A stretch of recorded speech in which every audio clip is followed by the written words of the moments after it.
Hello, fellow mech warriors, Mage Leader here. Welcome back to the Battlemech Primer, the series where history and personal bias come to make whoopee. You know, if there's one thing that keeps the lights on at Mage HQ, it's memes. From crabs to cat girls, there's always a funny little joke in the cards. A jab at history's expense where we all point and laugh at the galaxy's wackiest things. But you know, not all memes are created equal. While humor is subjective and what one person finds funny can be totally different from another, fuck you, I'm right, you're wrong, and my opinion's the only one that matters. On that note, I want to address one of the inner sphere memes that has most often left me sighing with annoyance and rolling my eyes. The meme is that of the Steiner Scout Lance. Look, I love Tex and his Black Pants Legion as much as anyone else. We correspond on an occasional basis, and I still take trips into the periphery to sit in on his lectures. And this particular joke is one of his tried and true classics. But at the end of the day, it's important to keep in mind that Tex is a jaded old mercenary, and a good portion of what he does is an ancient Terran art known as shitposting. In other words, large chunks of it aren't meant to be taken seriously. Ordinarily, a joke wouldn't get under my skin to this degree. After all, it's just a bit of fun. However, there is a disturbing trend among newcomers, people who haven't read the actual history, to simply take the meme at face value. The Steiner Scout Lance is so played out, so pervasive, and so unfunny that people are starting to think that it is not, in fact, a joke. I think that's a damn shame, and so today, I will be addressing the truth behind the joke, and the Battlemech we're examining today is the perfect illustration as to why this particular one is such a blight on the world. So without any further delay, let's jump right in and start talking about the Zeus.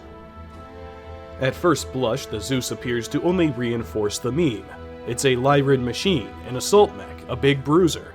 But I can assure you that there is more to this machine than meets the eye. But before I can explain it to you properly, I'm going to need to set a little bit of groundwork. So I think it's high time that we had a little talk about the armed forces of the Lyran Commonwealth.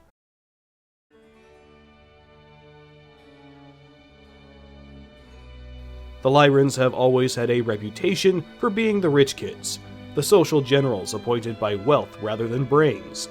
To be a Steiner general, you simply need to belong to the right family, have the right connections. You can lead troops into battle with no prior experience or education, and high command doesn't give a shit how badly you do because they can just eat the cost with their bottomless coffers. This is the meme version of House Steiner, a lumbering, incompetent oaf of a faction that can barely stand upright. However, this is only a half-truth. The Lyran Commonwealth does utilize a military system similar to ancient Terran armies, one in which an officer's career is often dictated more by internal politics than by their own merits.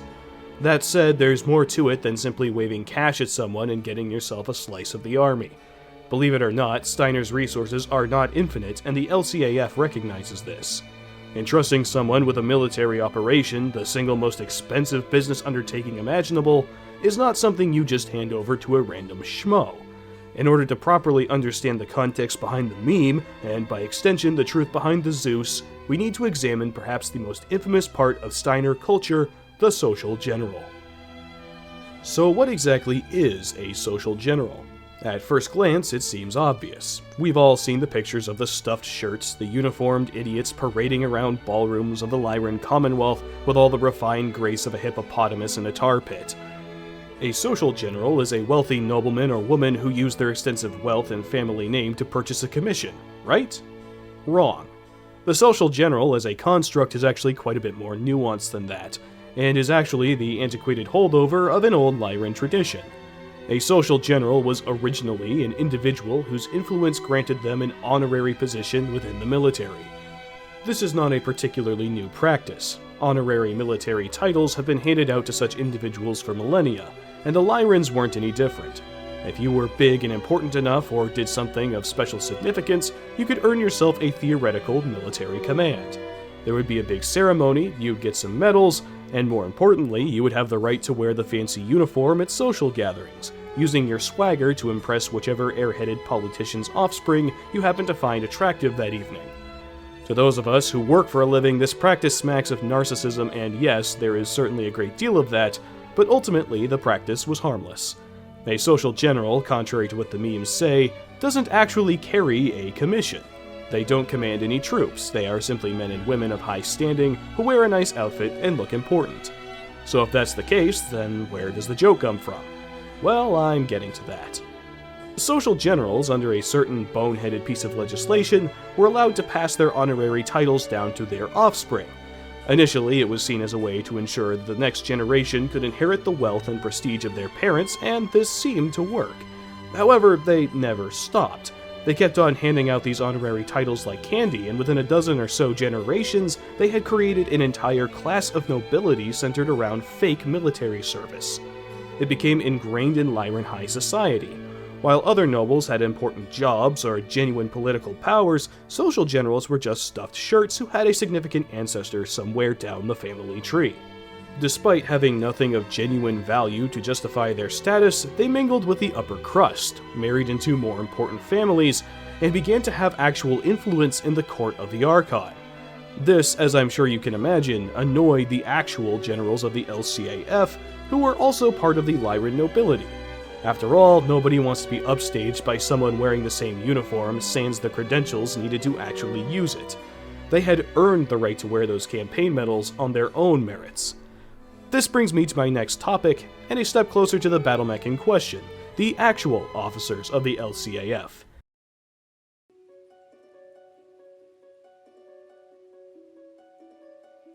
If the social generals weren't the ones commanding the troops, then what were the real commanders like? Well, the answer may surprise you. The Lyran Commonwealth is home to some of the most prestigious military academies in the Inner Sphere, and these schools have produced some of the finest military minds in human history. Many of the tactics and equipment used to this day were developed not by the Star League, but by the Steiners. Steiner invented the very concept of the light mech when they built the Commando, a somewhat antiquated design by modern standards, but one that has refused to die even after centuries of combat testing. They broke new ground in the field of Battlemech combat, establishing norms and dominant strategies before the Star League was even founded. All of this was pushed forward and encouraged by a high command that actually understood a thing or two about how warfare worked. After all, they had been fighting wars for a very long time, and like most Germans, they had become very good at it. Lyran High Command knew that in order to stay on the winning team, you occasionally had to jump outside the box and innovate, and in 2784, that's exactly what they would do. Upon initial inspection, the Zeus doesn't appear to be particularly groundbreaking. It's an 80-ton assault mech with an AC-5, 2 medium lasers, an LRM-15, and a large laser.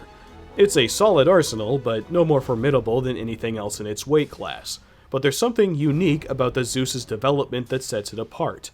2784 is 2 years prior to 2786, which is the year in which the First Succession War began. I don't need to remind you that the First Succession War was the most destructive conflict in human history, a time so brutally savage and desperate that it put our entire species on hold for centuries afterward.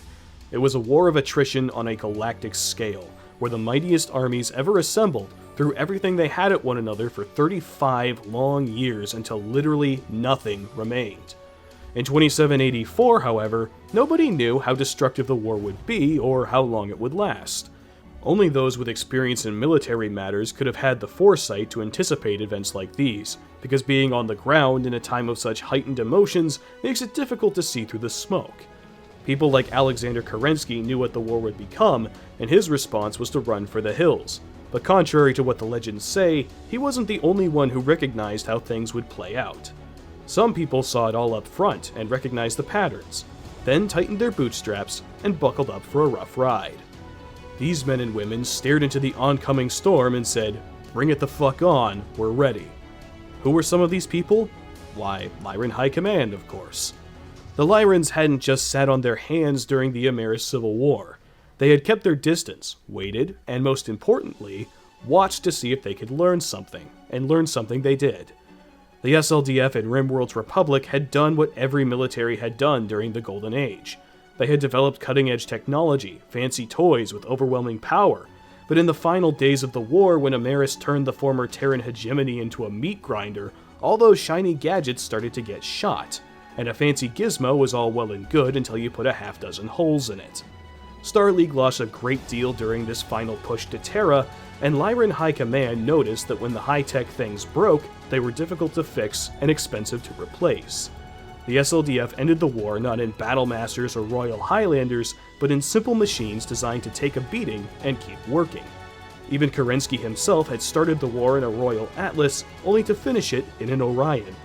And so, with these observations in mind, the Lyrans looked at the oncoming succession war and started preparing for the storm.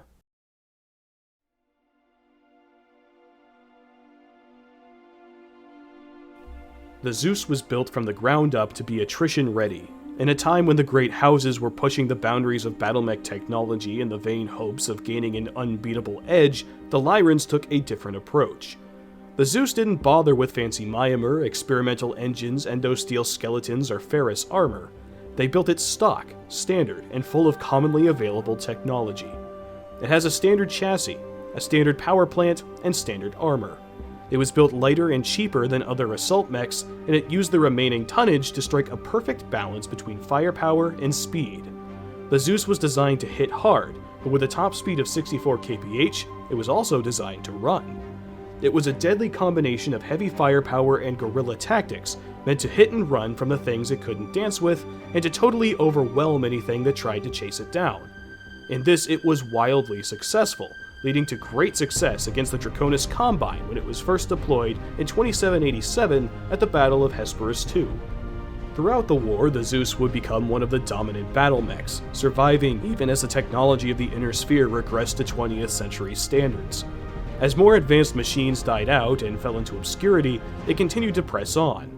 It would go on to become the Lyran Commonwealth's battlemech of choice, as its simplicity, ease of maintenance, and nearly limitless versatility allowed it to be useful in basically every situation. It was fast enough to keep pace with lighter machines while carrying enough firepower to destroy them, and even against tougher opponents it wasn't a slouch. In fact, it is this quality of the Zeus that I believe created the myth of the Lyran's proclivity toward assault mechs. It's not a case of simply throwing heavy firepower at a problem and eating the cost. It's because they built a machine that could do just about anything, and that machine happened to be an assault mech. The meme does not exist due to Lyran incompetence. In fact, it exists because of the exact opposite, which I realize takes most of the fun out of it. I would apologize, but I'm not sorry. Fuck you. Now, I'm sure a few people are grabbing their keyboards now to tell me about Operation Grabber Snatch on the planet Ballsack, where a Lyran commander totally fucked up and did something stupid that resulted in 10,000 casualties. History is replete with boneheaded Lyrans, and we can all point to an example somewhere. If the LCAF High Command is so good, then why all the failures? Why do the history books keep pointing fingers at the social generals whenever something goes wrong? Well, I'm getting there. As I said before, a social general doesn't have a real commission. They can shout orders all they want, but even the lowest private can tell them to take their orders and shove them up their asses. But these honorary officers hold a power beyond simple authority. They wield influence. The entire life of a Lyran elite is one big dick measuring contest, and everything about who you are revolves around where you stand in relation to others. Much like your average high school, it's all about being in the right friend group, following the latest trends, and occasionally giving the right person a sloppy toppy behind the bleachers. Social generals would often mingle with real ones, and this eventually created a culture of underhanded competition within the upper reaches of Lyran military command. Because the Grand Duke's daughter that you're currently trying to seduce doesn't care about how well you managed your unit's logistics. She only cares about the shiny objects on your chest and how expensive they look. High Command would develop a reputation as a place occupied by men whose greatest skill was manipulation rather than command. So that's it then, right? That's where it all comes from. Lyran commanders used to be incredible, but they fell apart due to this high society balancing act. The social generals are still responsible for Steiner's failures, just indirectly. Well, not exactly, because social generals don't actually exist anymore. The practice of creating and inheriting these honorary titles was outright banned in the 2800s.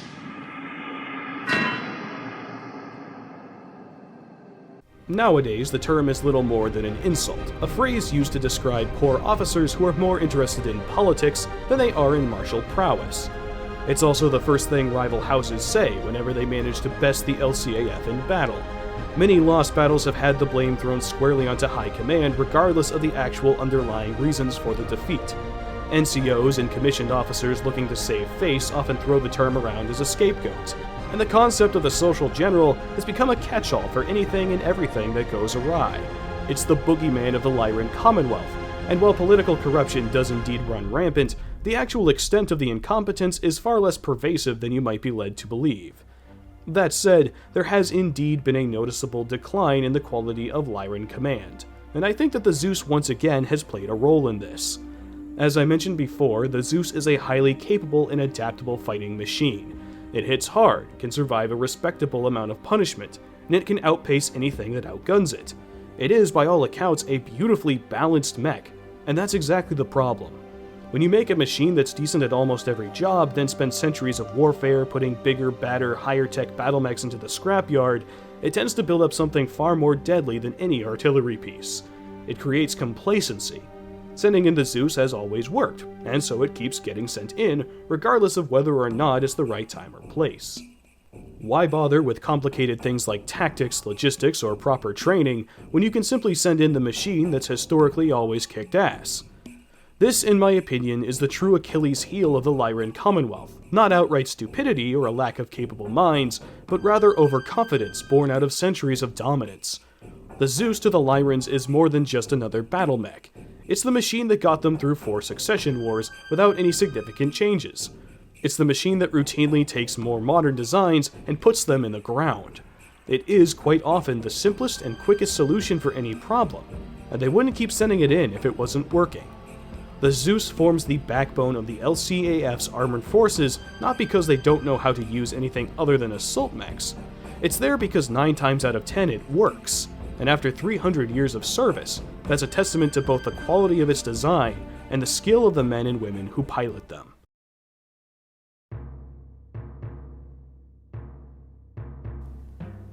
This has been the longest Battlemech Primer episode that I've done up until now. I've rambled and ranted at you for a good while. Thank you for your patience. In conclusion, I'd like to briefly summarize the points I've tried to make and put a nice neat bow on top. How Steiner is not, in fact, a den of stupidity and poor decisions. They didn't rise to their peak of prominence because they stumbled their way here, throwing wads of cash at anything that looked like an obstacle. The Lyran Commonwealth is home to some of the greatest innovations in history, and it has produced some of the finest military minds the galaxy has ever seen. Remember, when an overwhelming force of weirdo space furries with advanced technology showed up and started sending everyone running home to mommy, it was a Steiner who rolled up his sleeves and turned the invasion into a memory. Anastasius Vogt is only one example, but a powerful one, of what happens when you write off a Lyran as a social general. Sure, there's corruption in the LCAF, but that's true of any military. The Zeus stands as a testament to what these wacky space Germans can achieve when the right people are in the right place. You don't stay a major player in the inner sphere without having something truly special up your sleeve, and well-educated regional commanders wielding one of the greatest battle machines ever designed will almost certainly fit that role. It is the true face of the LCAF and more indicative of Steiner's culture than 100 atlases. It was designed for the succession wars by men and women who could read the writing on the wall.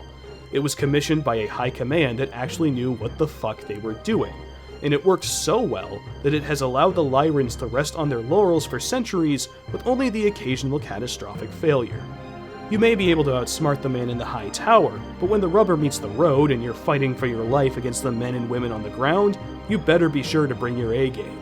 This is a military that hides geniuses behind idiots, and they have a nasty habit of surprising people who write them off. The memes may indeed be funny, but the best jokes are the ones based on truth, not the ones that replace it. So the next time someone shows you a picture of 4 atlases and goes, "Heard there's Steiner, am I right?" you can laugh along, but know that the reality of things is far different. Like most of the great houses, the truth about the Lyran Commonwealth is far more interesting than the shitposts would lead you to believe. In regards to the Zeus, it's the assault mech that started it all. It's the reason people point and laugh at House Steiner, but those laughs tend to fall silent fairly quickly when the shots start being fired. It's the machine that has a counter for whatever you might try, and it's piloted by some of the greatest mech warriors available. It's a machine that has gone up against smarter, more skilled enemy commanders and reduced them to a footnote in a history book. It has carried the Commonwealth through years of corruption in politics and in the right hands, it is a machine that can turn a pitched battle into a turkey shoot. You may be smarter than the man you're fighting, but you can't outsmart someone if you're dead. And the Zeus excels at making people very, very dead. Thank you all so much for watching, and special thanks to my mech warriors on Patreon. Desert Dragon, Lil Grunt 1, Rostran Targo, Zero, Sean Herr, Delphino, Alexander Heimerl, Chef Sun, Delta 505, Military Sticks, Spacer, Arcos Raid, Kyle Vidari, Tomoyaga Tutor, and Gary Moses Sweeney. If you would like to join our ranks, then there is a link in the description down below. You can also leave a comment if so inclined. Your feedback is always appreciated. Thank you for sticking with me until the end, and until next time, this is Mage Leader, signing off.